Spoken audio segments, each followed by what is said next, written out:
పిఠాపురం నుంచి ఈరోజు జనసేన పార్టీలోకి జాయిన్ అవడానికి వచ్చిన మీ అందరికీ పేరు పేరున నాయకులందరికీ పేరు పేరున జనసేన కేంద్ర కార్యాలయం నుంచి తరపు నుంచి మీ అందరికీ నా హృదయపూర్వక నమస్కారాలు, హృదయపూర్వక స్వాగతం తెలియజేస్తున్నాను.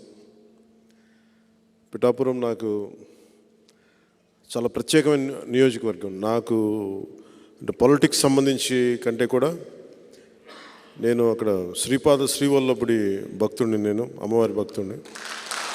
అది ప్రత్యేకించి నాకు ఎప్పుడు పిఠాపురం చాలా ప్రత్యేక స్థానం ఉండేది. అదృష్టవశాత్తు ఈ రోజున ఇక్కడి నుంచి పోటీ చేసే అవకాశం కల్పించడం మనస్ఫూర్తిగా మీ అందరికీ పేరు పేరున ధన్యవాదాలు. పిఠాపురం ప్రజలందరికీ పేరు పేరున ధన్యవాదాలు చెప్తా ఉన్నాను. 2009 నుంచి కూడా పిఠాపురం ఎప్పుడు చాలా మంచి నియోజకవర్గం, అక్కడి నుంచి పోటీ చేయడానికి అని చెప్తా ఉండేవాళ్ళు. నేను 2019లో కూడా పిఠాపురం నుంచి పోటీ చేయమంటే నేను ఆలోచించాను. ఎందుకంటే నేను పిఠాపురం ఒక నియోజకవర్గంగా చూడలేం. ఉమ్మడి తూర్పుగోదావరి జిల్లాలో చాలా కీలకమైన స్థానం అది. అక్కడ ఉన్న కొన్ని అంతరాలు కానీ కొన్ని గొడవలు కానీ మొత్తం తూర్పుగోదావరి జిల్లాలో నేను అనుకున్న ఒక కార్యాచరణ, కులాల ఐక్యత జరగాలి, కాపులు పెద్దన్న పాత్ర వహించాలి, ఇలాంటివి ఒక దశాబ్దం కాలం నేను పనిచేసిన తర్వాత కేవలం నా గెలుపు కోసం నేను పిఠాపురాన్ని చూస్ చేసుకోలేదు. కులాల ఐక్యత అక్కడ ఉండాలి, అక్కడ కాపు సామాజిక వర్గం ఒక పెద్దన్న పాత్రగా ఉండాలి, అన్ని కులాలని కలుపుకెళ్ళాలి. ఇలాంటి ధోరణితో నేను ముందుకొచ్చి ఈ రోజున అది సఫలీకృతం అవుతుంది. ఈ రోజున అందుకని ప్రత్యేకించి పిఠాపురం నియోజకవర్గం కానీ, నేను మొన్న పోటీ చేసిన భీమవరం గాజువాక నియోజకవర్గం కానీ, ఈ నాకు 3 కళ్ళు నాకు ఇవ్వను.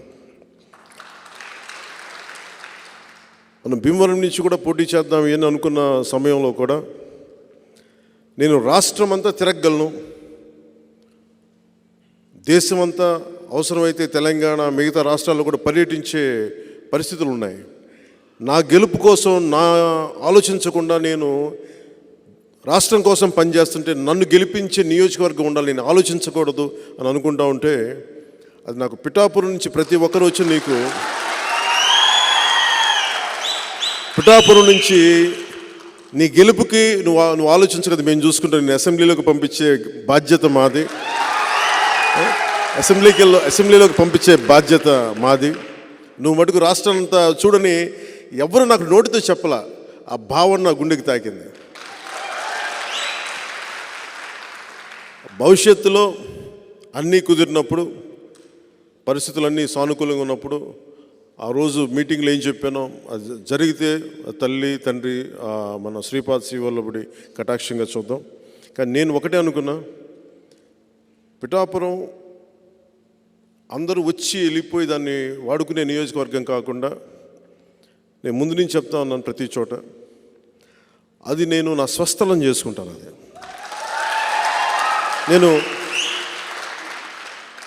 నేను నా స్వస్థలం చేసుకుంటాను. ప్రత్యేకించి నాకు ఆ లోపల, ఎందుకంటే ఉండిపోయాను నేను అక్కడ, మన బాపట్లో పుట్టాను, ఎక్కడ పుట్టాను, నేను తెలిసి పిఠాపురం నుంచే ఆంధ్రప్రదేశ్ రాష్ట్ర భవిష్యత్తు దిశ మార్చేలా చేస్తాను. నేను మీకు ఎక్కువ మాటలు చెప్పను. నేను ఒక దశాబ్దం నన్ను చూస్తూ ఉన్నారు. పిఠాపురం నియోజకవర్గాన్ని గెలిపించి నాకు అవకాశం ఇవ్వండి అంటే, అడగంది అమ్మైనా పెట్టదంటారు. ఈరోజు నేను శక్తి పీఠమైన ఆ తల్లినే మీ ద్వారా అడుగుతున్నాను, నన్ను గెలిపించమని కోరుకుంటున్నాను. గెలుపు నా కోసమో కాదు, నేను పోరాటానికి నాకు మరింత బలం చేకూరుస్తుంది. ఉప్పాడలో ప్రతిసారి రోడ్డు కోతలకు గురై, ముఖ్యంగా మత్స్యకార కుటుంబాలు ఎంత నలుగుతున్నాయో తెలుసు. వీటన్నిటికీ ప్రతి సమస్యకి నేను ఎక్కడికి పారిపోను. దీన్ని ఒక మోడల్ నియోజకవర్గం చేద్దాం ఆంధ్ర రాష్ట్రానికి. ఆంధ్ర రాష్ట్రానికే ఒక మోడల్ నియోజకవర్గం. ప్రతి ఒక్కరూ ఇక్కడికి వచ్చి ఇది ఎలా జరుగుతుంది అభివృద్ధి అనేది తెలుసుకునేలాగా ఉపాధి అవకాశాలు కానీ, విద్య అవకాశాలు కానీ, వైద్య అవకాశాలు కానీ,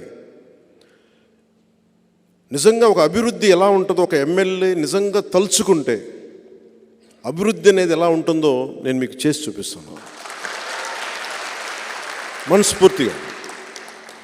మనస్ఫూర్తిగా చెప్తున్నాను. ఆర్థికంగా మనం ఎంత బలోపేతం చేయాలి.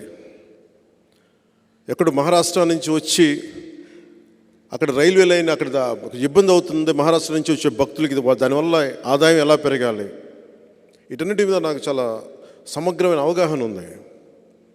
అందుకే నేను ఒక్కటే మాట ఇవ్వండి, ఈరోజు మీరు జాయిన్ అవుతున్నారు. మీతో మొట్టమొదటిసారి పిఠాపురం నా అన్నదమ్ములకి, నా అక్క చెల్లెలకి, పెద్దలకి అందరికీ ఈ సభ తరపున చెప్తా ఉన్నాను. మొట్టమొదటి మాట, ఒకసారి నేను పని చేయటం మీరు చూస్తే మీరు నన్ను ఇంకెప్పటికీ వదలరు, అంత పని చేస్తాను. అందరినీ కలుపుకెళ్ళే వ్యక్తిని, సమస్యని తగ్గించే వ్యక్తిని తప్ప సమస్యని పెంచే వ్యక్తిని కాదు. సమాజాన్ని కలిపే వ్యక్తిని తప్ప విడదీసే వ్యక్తిని కాదు. ఇంకా తప్పదు అనుకుంటే తప్ప నేను గొడవ పెట్టుకోను.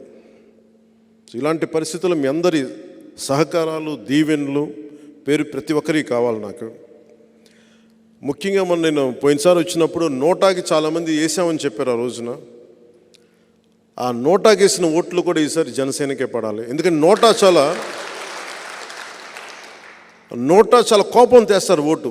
ప్రజాస్వామ్యం మీద గౌరవం ఉండి మాకు ఈ పార్టీలు పనిచేయట్లేదన్న కోపంతో నిరసన తెలియచేయటం, అలాంటి ఓట్లు కూడా పిఠాపురంలో ఎక్కువ ఉన్నాయి. పిఠాపురం మధ్యతరగతి మనుషులు ఎక్కువ. అక్కడ కడుపు కాలే మనుషులు ఎంత ఉన్నారో, ఎందుకంటే మధ్యతరగతి మనిషి అన్ని అర్థం చేసుకోగలడు. కడుపు కాలిన ఒక మత్స్యకారుడి బాధ అర్థం చేసుకోగలడు. తనకేమో పాలసీస్ ఏమి ఉండవు, తనకి చేయూతనిచ్చే పథకాలు తనకి ఏమి ఉండవు. తన కష్టం మీద తన బతకాలి, అన్నిటినీ అధిగమిస్తూ ముందుకెళ్ళాలి. అలాంటి మధ్యతరగతి మనుషులు ఎక్కువ ఉన్న పిఠాపురం ఇది. విద్యా సంస్థలు కానీ నిస్సహాయంతో ఇసుక తవ్వేసుకుంటూ వెళ్ళిపోతుంటే నిస్సహాయంగా చూసే ఎంతోమంది పెద్దలు నేను చూశాను. అక్కడ నా దగ్గరికి వచ్చి మాట్లాడుతూ ఉంటే నాకు అనిపించింది, అరే నేను కనుక ఉండుంటే కొంచెం ఏదన్నా చేదోడు వాదోడుగా ఉండేవాడిని, ఇంత ఇసుక దోపిడీ లేకుండా చూసేవాడిని అని అనిపించింది నాకు. ఎవ్వరూ మన సహజ వనరులను ఎవ్వరూ దోపిడీ చేయకుండా అవసరం మేరకు తీసుకునేలాగా, అడ్డగోలుగా తవ్వేయకుండా, ఎక్కడో కాకినాడ నుంచి వచ్చి ఒక మాఫియా డాన్ వచ్చి పిఠాపురాన్ని భయపెడతానంటే దానికి నేను అండగా నిలబడతాను. అంటే మీకు ఇప్పుడు పెద్దిరెడ్డి గారి అబ్బాయి మిథున్ రెడ్డి గారు సంపూర్ణంగా నన్ను నిలువరించే బాధ్యత ఆయన తీసుకున్నారంట. అంటే ఇది ఎందుకు చెప్తున్నానంటే, ఒక సందర్భంలో నేను ఆయన్ని ఢిల్లీలో కలిశాను. ఆ మాటల సందర్భంలో ఆయన అన్న మాటలు ఏంటంటే, వాళ్ళ నియోజకవర్గంలో, చిత్తూరులోని వాళ్ళ పీలేరు నియోజకవర్గంలో మేము ఎన్ని కష్టాలు పడైనా సరే, ఎంతమంది ఎదిరించైనా సరే మేము బయట వాళ్ళని రానివ్వండి, మేమే కాపాడుకుంటాం మా నియోజకవర్గాన్ని అని చెప్పాను. ఇంకెవరిని రానివ్వరండి. అక్కడ మన పార్టీ కోసమే పోయినసారి ఒక యాదవ సమూహాలకి చెందిన, సామాజిక వర్గానికి చెందిన ఒక యువకుడు మన పార్టీ తరఫున పోటీ చేస్తే పాపం చాలా భారీగా నామినేషన్ వేశారు. కానీ ఎలక్షన్లో ఓడిపోయారు. మీ ఓట్లు బాగానే వచ్చినాయి. కానీ మొన్న ఈ మధ్యన ఆయన మన పార్టీ నుంచి వెళ్ళిపోయారు, వచ్చిన ఎలక్షన్లు అయిపోయిన తర్వాత. కానీ సొంతంగా పార్టీ పెట్టి ఆయన ముందుకు వెళ్దామంటే ఆయన మీద దాడి చేశారు. ఇదే మిథున్ రెడ్డి గారు. ఈ రోజున జగన్ గారేమో బీసీలకు మేము అండగా ఉంటామని చెప్తారు. బీసీలకు అండగా ఉంటామంటే మేము మెతుకులు పడేస్తాం, మీరు ఏరుకోండి. 60 పైచిలుకు సీట్లుంటే 40 పైచిలుకు సీట్లు ఒక్క సామాజిక వర్గానికి ఇచ్చారు రాయలసీమలో.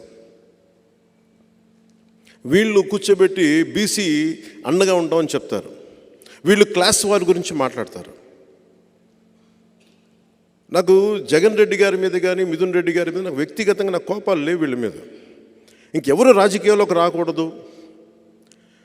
నేను ఉన్నది దశాబ్దం నుంచి నేను పోరాడుతూ ఉన్నాను. 4 దశాబ్దాలు ఉన్న తెలుగుదేశం పార్టీకి కూడా నేను అండగా ఉన్నాను. అలాంటిది నన్ను ప్రజాస్వామ్యంలోకి నేను ఒక ఎమ్మెల్యే అయితే రాష్ట్రానికి మేలు తప్ప అది ఎవరికి హాని కాదు. రాష్ట్రంలో నాలాంటి గొంతుకులు ఉండకూడదు. నా కోసం 100 కోట్లు 150 కోట్లు ఓటుకి ₹1,00,000 ఇచ్చుకునేయమని, కుటుంబానికి ₹1,00,000 ఇచ్చుకునేయమని స్థాయిలో మాట్లాడుతూ ఉన్నారు. అంత డబ్బు ఉంది వాళ్ళ దగ్గర. ఎక్కడి నుంచి వచ్చింది ఆ డబ్బు? మద్యపానాన్ని నిషేధిస్తామని చెప్పి ఒక సీఎం సారా వ్యాపారి స్థాయికి వెళ్ళిపోయాడు. జేపీ వెంచర్స్ అనే ఒక కంపెనీకే మొత్తం ఆంధ్రప్రదేశ్లో ఉన్న మొత్తం సమగ్రంగా ఉండే ఇసుక రీచ్లన్నీ ఒకళ్ళ కింద వెళ్ళిపోయినాయి. అది మిథున్ రెడ్డి గారి కుటుంబీకులు. ఇంత డబ్బు పేరుకుపోయి వాళ్ళ దగ్గర ఏం చేయాలో తెలియక కొట్టుకుంటున్నారు వాళ్ళు. నేను వాళ్ళతో ఏం ఛాలెంజెస్ ఏం చేయట్లా. నాకు వాళ్ళ డబ్బు తాలూకు శక్తి నాకు బాగా తెలిసిన వాడిని. నేను ఒక్కటే కోరుకుంటాను, నిజంగా తల్లి దీవెన కనుకే ఉంటే నాకు మీ అందరి ఆశీస్సులు ఉంటే మనిషికి 1,00,000 పంపించినా 1,00,000 పంచినా అది పనిచేయదు. జనసేన గెలుస్తుంది, పవన్ కళ్యాణ్ గెలుస్తుంది.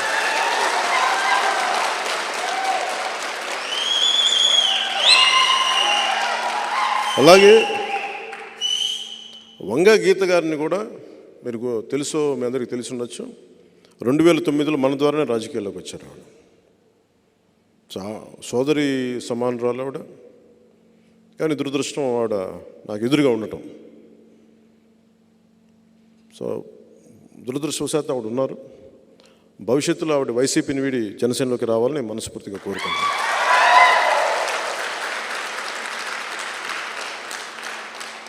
అలాగే కాకినాడ పార్లమెంటు కూడా మనదే.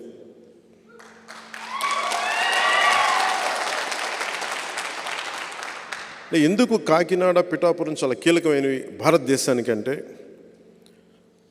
మొట్టమొదటి కాంగ్రెస్ ప్లీనరీ పిఠాపురంలో జరిగింది. అలాగే చిన్న రాష్ట్రాలు విడిపోవాలన్న ఆలోచన కూడా మనకి కాకినాడలోనే మొదలైంది. సో కాకినాడ చాలా కీలకమైంది అన్ని మార్పులకి. మీ అందరూ విభిన్నమైన కులాల నుంచి వచ్చారు. నేను ఒక్క కులానికి పరిమితం అయిపోయే వ్యక్తిని కాదు. నా కులానికి నేను సంపూర్ణంగా గౌరవిస్తాను. అన్ని కులాలకి ఎంత గౌరవిస్తానో నా కులానికి కూడా అంతే గౌరవిస్తాను. కానీ కులం కోసం మిగతా కులాలతో గొడవ పెట్టేసి మీరంతా వేరు మేమంతా వేరు అని చెప్పి ఒంటరి అయిపోయి ఎవరికి కాకుండా పోవడం నాకు ఇష్టం లేదు. నాకు అది నేను పుట్టిన కులానికి కూడా మంచిది కాదు. పింక్ డైమండ్ లాగా నేను ఏ పార్టీ అధికారంలో ఉన్నా, ఉదాహరణకి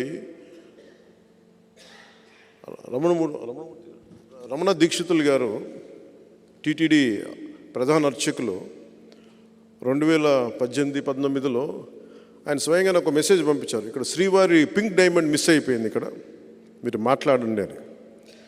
సార్ ఆ సమయంలో ఆయన టీడీపీని బాగా తిట్టిపోశారు, మీరు తప్పులు చేశారు అది ఇది. అదే గొంతుక మళ్ళీ వైసీపీగా రాగానే అడగటం మానేశారు. నేను పింక్ డైమండ్ ఆ రోజున మిస్ అయితే ఈ రోజు కూడా మిస్ అయింది, దాని గురించి మాట్లాడండి అని. ఇది ఎందుకు చెప్తున్నానంటే, మీరు కాపు రిజర్వేషన్లు తీసుకోండి, ఏ సమస్యను తీసుకోండి, టీడీపీ ఉన్నప్పుడు ఒకలాగా, టీడీపీ కాకుండా వైసీపీ వస్తే ఒకలాగా మాట్లాడకూడదు. ప్రతి పాలసీ మీద చాలా స్పష్టమైన అవగాహన నుండి మాట్లాడాలి. ఇది కుదురుతుంది, ఇది కుదరదు, లేదా ప్రయత్నం చేస్తాం. ప్రయత్నం చేస్తే ఫెయిల్ అయితే కనీసం బాధ్యత, అకౌంటబిలిటీ నేను ఈ పరిస్థితుల్లో నేను చేయలేకపోయాను, క్షమించండి అనో ఏదో వివరణ ఇవ్వాల్సిన అవసరం, అకౌంటబిలిటీ ప్రతి ఎమ్మెల్యేకి, ప్రతి ప్రభుత్వానికి, ప్రతి పార్టీకి ఉంది. నేను ఎప్పుడు కూడా ఒక సమస్యని లేవనెత్తితే, ఇంక్లూడింగ్ స్టీల్ ప్లాంట్తో సహా, స్ట్రైట్ అవే నేను అమిత్ షా గారి దగ్గరికి వెళ్ళి చెప్పాను, ఇది మాకు చాలా భావోద్వేగాలతో కూడింది, త్యాగాలు చేసి వచ్చింది. అందుకని ఇది మేము కాపాడుకోవాలి అంటే ఆ రోజు ఆ మాట విన్నారా లేదా నాకు నిజంగా తెలియలా. చేస్తారేమో చెయ్యరా నాకు తెలియదు, కానీ అట్లీస్ట్ ఈ రోజు వరకు నేను ఆపగలిగాను. మీ అందరికీ చాలా కొంచెం అనుభవజ్ఞులు కాబట్టి ఆ రోజు నేను అడిగినప్పుడు అది ఎంతకాలం ఉంటుందో నాకు తెలియదు. ఎందుకంటే ప్రధానమంత్రి గారు స్టార్ట్ చేసింది కాదు, అమిత్ షా గారు స్టార్ట్ చేసింది కాదు. డిస్ఇన్వెస్ట్మెంట్ అనేది పివి నరసింహారావు గారు స్టార్ట్ చేసింది. అంటే కాయిలా పడ్డ పరిశ్రమల్ని వాటి మీద డబ్బులు పెట్టుబడి నష్టపోకుండా, ప్రజాధనం దుర్వినియోగం కాకుండా దీన్ని తీసేయాలన్న ఒక ఆలోచన విధానంతో మొదలైంది డిస్ఇన్వెస్ట్మెంట్ అనేది. నేను దాన్ని ప్రాతిపదికగా తీసుకొని మాట్లాడాను. ఈ రోజుకి అదే కట్టుబడి. ఈ రోజుకి నేను ప్రధానమంత్రి గారికి కానీ, అమిత్ షా గారికి కానీ, కేంద్ర నాయకత్వానికి ప్రతి ఒక్కరికి కూడా మాకు చాలా మా భావోద్వేగాలతో కూడింది, మా త్యాగాలతో కూడిన స్టీల్ ప్లాంట్ ఇది. మీరు దీన్ని మనస్ఫూర్తిగా మీరు దీన్ని ఉంచడానికి ప్రయత్నం చేయండి అంటే నా ప్రయత్నం నేను చేస్తానని ఉన్నాను. అంటే ఈ రోజున ఎన్డీఏ కూటమిలో ఉన్నాను కదా అని చెప్పి నేను ఇవన్నీ మాట్లాడకుండా ఉన్నాను, మాట్లాడతాను. సో ఎందుకు చెప్తున్నానంటే మీకు నేను ఏది మాట్లాడినా సాధ్యమైనంత మేరకు నేను చేయడానికే ప్రయత్నం చేస్తాను, సాధించడానికే ప్రయత్నం చేస్తాను. వైసీపీ అంటే నా మాట మీద నాకు చాలా చాలా గౌరవం. వైసీపీ వ్యతిరేక ఓటు చీలనివ్వను అంటే అందరు నవ్వారు ఆ రోజున. ఎలా సాధ్యపడద్దు అన్నారు. ఎందుకు సాధ్యపడద్దు, ఎలా సాధ్యపడద్దు ఆ వ్యూహం నాకు వదిలేయండి. ఈరోజు చేసి చూపించాను. ప్రధానమంత్రి గారితో మీటింగ్ కూడా అయింది. అలాగే ఈ రోజున మన పిఠాపురంని మోడల్ నియోజకవర్గంగా చేసి పెడతాను.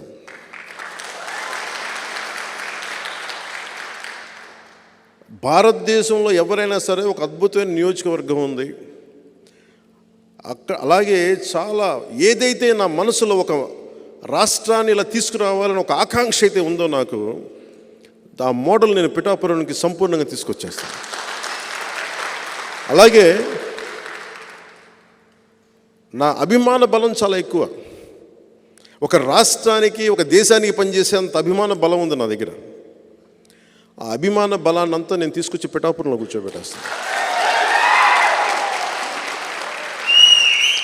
ఇప్పుడు జాబ్ మేళా, జాబ్ క్యాలెండర్స్ ఒకసారి ప్రభుత్వాలు కూడా అవసరం లేదు. నేను కూర్చోబెట్టి నా ఇష్టమైన నా అభిమానులు, నా పారిశ్రామిక సన్నిహితులు చాలామంది ఉన్నారు.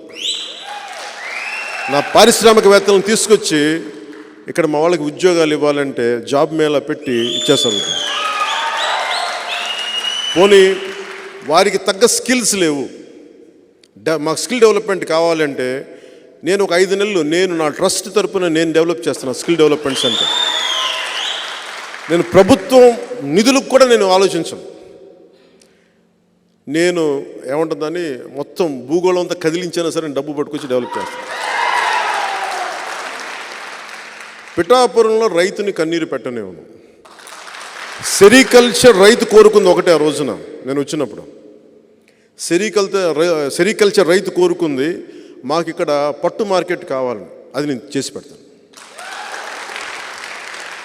ప్రత్యేకించి దృష్టి పెడతాను. ఉప్పాడ చీరలు కానీ, ఉప్పాడ చీరకి ఏదైతే ప్రపంచ ప్రసిద్ధి ఉందో దానికి ప్రత్యేకమైన మార్కెటింగ్ సదుపాయాలు నేను తీసుకొస్తాను.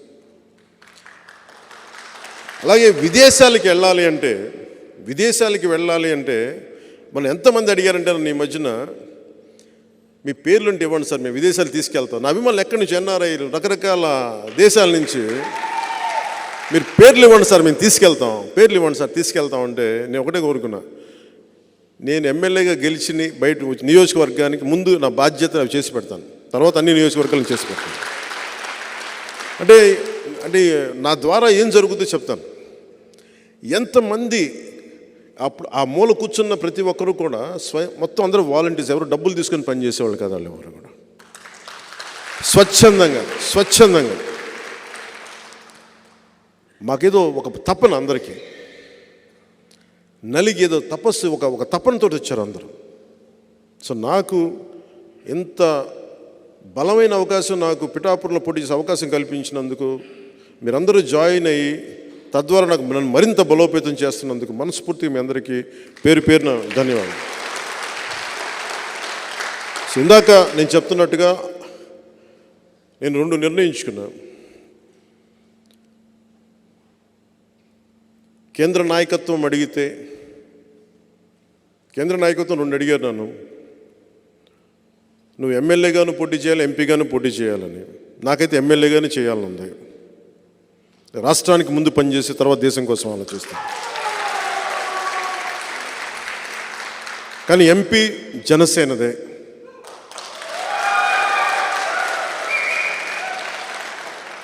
ఉదయ్ నా కోసం ఇంత త్యాగం చేశాడు కాబట్టి ఉదయ్ని ఎంపీ క్యాండిడేట్గా పంపిస్తాను.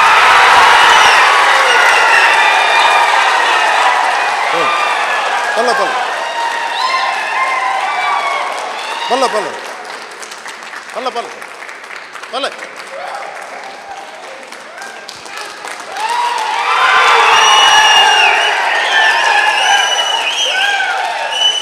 కూర్చోండి, ఇద్దరుగా కూర్చోండి.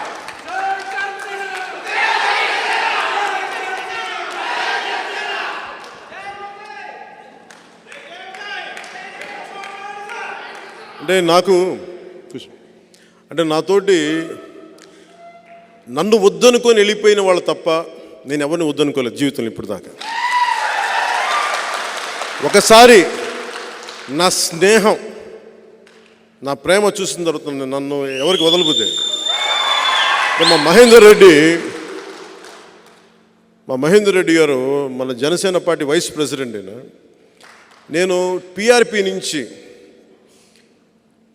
యూత్ వింగ్లో ఉండి ఆ రోజు నుంచి ఈ రోజు దాకా నేను ఓడిపోయినా ఏమైనా కింద పడ్డా మీద పడ్డా నా పక్కన ఉండిపోయాను.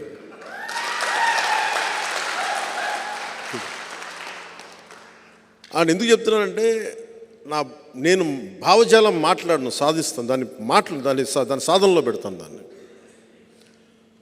సో ఇది కాకినాడ పార్లమెంటు భారీ మెజారిటీతో గెలవాలి మనం. మేము ఉదయ్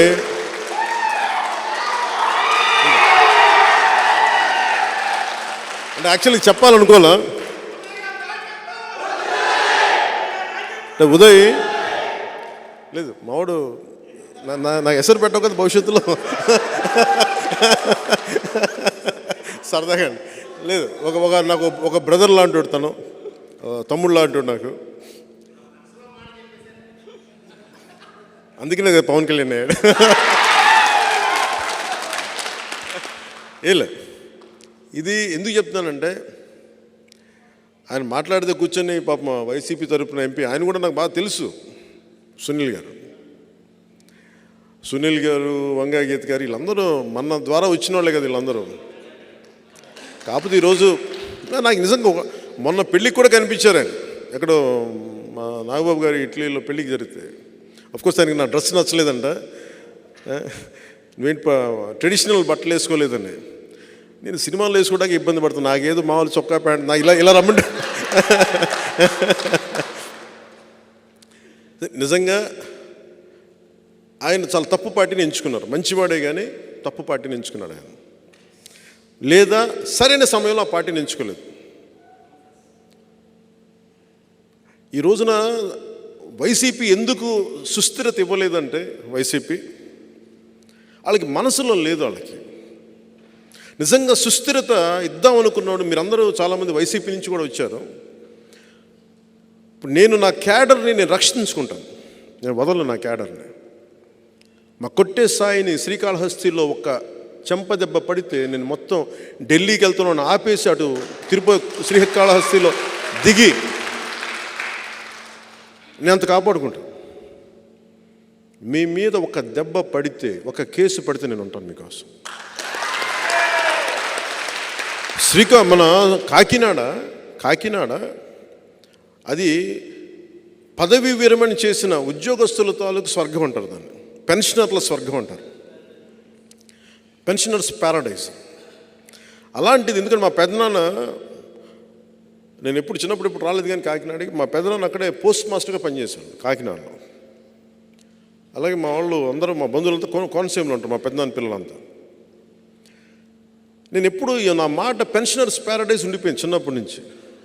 అలాంటి పెన్షనర్స్ ప్యారడైజు ఈ రోజున ప్యారడైజ్ ఫర్ గాంజా అయిపోయింది. క్రైమ్ సిండికేట్ పెరిగిపోయింది. వీటన్నిటిని నిలువరించాలి అంటే బలమైన వ్యక్తిత్వం ఉన్న వ్యక్తులు అక్కడ ప్రజాప్రతినిధులుగా ఉండాలి. ఎంపీగా ఉదయ్, ఎమ్మెల్యేగా నేను. ఉదయ్ని ఈరోజు నేను చెప్తా ఉన్నాను, అన్ని నియోజకవర్గాలు తిరగండి, మొత్తం వెళ్ళండి. ఎందుకంటే నాకు పనిచేసే యువత, ప్రధానమంత్రి గారు అడుగుతుంది కూడా, నేను మొన్న మాట్లాడుతూ ఉంటే ఆయన సభలో కూడా చెప్పారు, 2029 ఎన్నికల గురించి నేను ఆలోచించట్లేదు, 2027 గురించి నేను 2047 గురించి ఆలోచిస్తున్నాను. ఇంకో తరం కోసం ఆలోచిస్తున్నారు. ఆ తరం కోసం ఇప్పుడు ఈ రోజున పుట్టిన బిడ్డలు, 5 ఏళ్ల వయసున్న బిడ్డలు, పుట్టబోయే బిడ్డలు, వాళ్ళ 25 ఏళ్ళు వచ్చేటప్పటికి దేశం సంసిద్ధంగా ఉండాలి, ఉద్యోగాలు రెడీగా ఉండాలి, చదువులకి స్కూళ్ళు రెడీగా ఉండాలి, అసలు వాతావరణం బాగుండాలి, కలుషితం లేని వాతావరణం ఉండాలి. మోదీ గారు ఇలా ఆలోచిస్తున్నారు. ఆయన ఆలోచనకి ధీటుగా మన వంతు మనం కృషి చేసేలాగా యువ నాయకత్వం చాలా అవసరం. ఒక ఎంపీగా భవిష్యత్తులో కూడా నేను ఒకటే చెప్తాను, ఒకవేళ మోదీ గారు అడిగితే, అమిత్ షా గారు అడిగితే, నేను ఎంపీకి వెళ్ళాలంటే మా ఉదయని అడిగి స్వాప్ చేసుకుంటాం ఇద్దరం.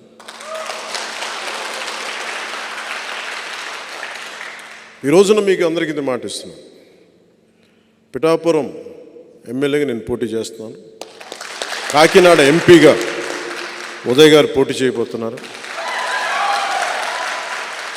మా ఇద్దరిని, ఎందుకంటే ఇది గీటురాయి ఎన్నికలు, నిజంగా దశాబ్దం తర్వాత నేను నోరు తెరిచి అడుగుతున్నాను, ఓట్లు వేయమండి, ఓట్లు వేయండి, నాకు నేను హక్కు సంపాదించుకున్నాను. 2019లో కూడా నేను చాలా ధాటిగా ధీటుగా అడగలేదు ఓటేయండి, ఎందుకంటే నాకు మనసు చెప్తా ఉంది, ఇంకా నువ్వు పని చేయి. దశాబ్దం తర్వాత పోరాటాలు చేసి అందరి కోసం నిలబడి 4 దశాబ్దాలకు తెలుగుదేశం పార్టీ కూడా వెన్నంటే ఉండే నిలబడి ధైర్యం ఇచ్చి 5 కోట్ల మంది ప్రజలు కోరుకుంటున్న ఆకాంక్ష, ఒక ఐక్యతతో కూడిన ఒక అలయన్స్ ఉండాలి, ఎన్డీఏ అలయన్స్లో తీసుకొచ్చిన తర్వాత చెప్తున్నాను, ఈరోజున నన్ను గెలిపించండి. చేతులెత్తి నేను అడగట్లేదు, ఆర్థిస్తున్నాను. లేదు, అడగందే అమ్మైనా పెట్టదంటారు. నేను ఈ రోజున అడుగుతున్నాను, ఈ 2 సీట్లుతో పాటు మిగతా 19 సీట్లు, ఇంకొక పార్లమెంటు, ఇవి కొట్టి చూపించామంటే, ఇందాక చెప్తా ఉన్నారు సినిమాలో భగత్ సింగ్, దాని పేరు ఉస్తాద్ భగత్ సింగ్, అందులో ఒక క్యారెక్టర్ గ్లాస్ పడేస్తాడు. ఈరోజు వచ్చింది కదా, గ్లాసు పడి ముక్కలు అయిపోద్ది. షూటింగ్ చేస్తున్నప్పుడు అడిగా, ఎందుకు రాసామంటే, లేదు మీరు అందరు మీ మీద మీరు ఓడిపోయారు అంటే ఒకటే చెప్పాను నేను, గాజుకున్న లక్షణం ఏంటంటే పగిలే కొద్దీ పదునే కొద్దీ. నాకు బేసిక్గా సినిమాలు ఇలాంటి డైలాగ్ చెప్పడం నాకు ఇష్టం ఉండదు. బట్ మా హరిశంకర్ బాధపడలేక చెప్పాను, మీకు తెలియదండి, మా అలాంటి వాళ్ళందరూ మేము కోరుకుంటాం, మీరు తగ్గితే మాకు ఇష్టం ఉండదు. సో మా వాడి హరిశంకర్ బాధ భరించలేక నేను మాట్లాడాను. ఎందుకు చెప్తున్నానంటే, అనుభవం కానిదే నేను ఎందుకు నలిగి ఈ రోజున ఎందుకు ఇంత బలంగా అడుగుతున్నాను ఓట్లు అంటే, ఒక దశాబ్దం అధికారం లేకుండా ఓడిపోయి పార్టీ నడిపిన వాడిని చిన్నపాటి విజయం, ఒక 21 సీట్లు, 2 ఎంపీలు కనుక మనం కొట్టి చూపించామంటే భారతదేశం ఆంధ్ర వైపు చూసేలా చేస్తాను.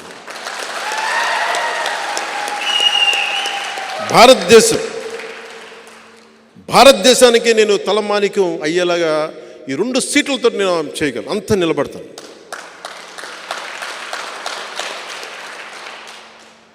ఈ రోజున మనం లేకపోతే ఈ పొత్తు కూడా ఉండలేని పరిస్థితి. అంత కన్విన్స్ చేశాను జాతీయ స్థాయి నాయకులందరినీ, అంత నిలబడ్డాను, మాట్లాడాను, 2 చేతులెత్తి నమస్కారం పెట్టి పరిస్థితులు వివరించాను. ఎమ్మెల్యేగా ఓడిపోయాను, అది కూడా చెప్తున్నాను మీకు. ఓడిపోయి కూడా నాకు ఇష్టం, నా నేల, మన బిడ్డని, మన నేల తల్లిని మనం కాపాడుకోకపోతే ఎవరు కాపాడుకుంటారు? ఉప్పాడలో సముద్ర కోతకి గురయ్యి ఇల్లు లోపలికి వెళ్ళిపోతుంటే ఆ బాధ వాళ్ళకి తెలుసు. ఒక వాడ బలిజల బాధ నాకు తెలిసిన వాడిని, నాకెళ్ళి నుంచోవాలని ఉంటుంది అక్కడ. కానీ నాకు అధికారం ఉంటే నేను ఏదైనా చేయగలను, లేదంటే నేను వ్యక్తిగతంగా ఏదో కొద్ది గొప్ప చేయగలను, సరిపోదు. అది ఒక పాలసీ రావాలి అక్కడికి. అందుకని వీటన్నిటిని దృష్టిలో పెట్టుకొని మిథున్ రెడ్డి గారు డబ్బులు ఇస్తారు, వాళ్ళ దగ్గర డబ్బులు ఎక్కువ ఉన్నాయి, ఇసుకంతా మనది ఇసుక దోచేశారు. జగన్ రెడ్డి గారికి ఇంకా అంతులేదైన వ్యాపారాలకి అండ్ డబ్బులకి. అన్నీ అర్థం చేసుకోగలను. నిజమైన అభివృద్ధి నేను అనేది గుడ్డిగా కూడా ఓటు వేయకండి అంటున్నాను. మీరు అన్నీ ఆలోచించుకోండి, ప్రజలకు తెలియచేయండి. నేను ఎవరిని దెబ్బతీయడానికైతే నేను రావట్లా, నిలబడటానికి వస్తున్నాను. ఆ క్రమంలో నన్ను శత్రువుగా పరిగణిస్తే ఇంకా నా తప్పక యుద్ధం చేయటమే నాకు, అంతే. కానీ యుద్ధం చేశానంటే మటుకు వెనకెళ్ళను, సొంత రక్తాన్ని కూడా ఎదురు చూడను, అంత ఎదురు వచ్చేస్తాను. అందుకని ప్రత్యేకించి ఈ రోజున నేను నా అభ్యర్థనగా తీసుకెళ్ళండి. పిఠాపురం సీటు కొట్టి చూపించాలి, 20 సీటు ఎమ్మెల్యే సీట్లు కొట్టి చూపించాలి, కాకినాడ ఎంపీ సీటు కొట్టి చూపించాలి, బందర్ సీటు కొట్టి చూపించాలి. మూలాలు ఇక్కడే ఉన్నాయి. ఇక్కడి నుంచి పిఠాపురం నుంచి మొదలు పెడతాం, అన్నీ జయించుకుంటూ వెళ్తాం.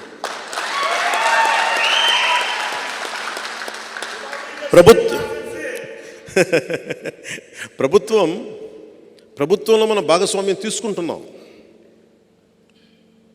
ఫామ్ అవుతున్న ఎన్డీఏ ప్రభుత్వంలో మనం భాగస్వామ్యం తీసుకుంటున్నాం. 3వ వంతు స్థానిక ఎన్నికల్లో మనకి ఆ పదవులు కూడా తీసుకుందాం.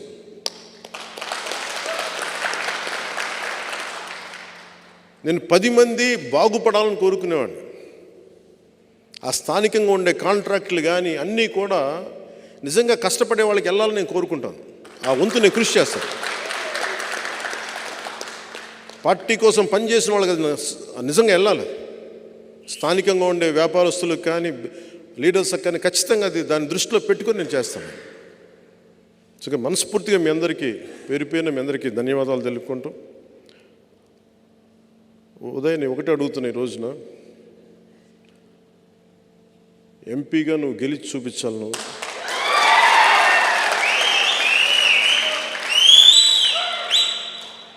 ఇది పెట్టుకొని తిరుగు. అలాగే మా మహేందర్ రెడ్డి గారిని కూడా నువ్వు మిథున్ రెడ్డి గారితో కొంచెం హ్యాండిల్ చేయాలని చెప్తాను.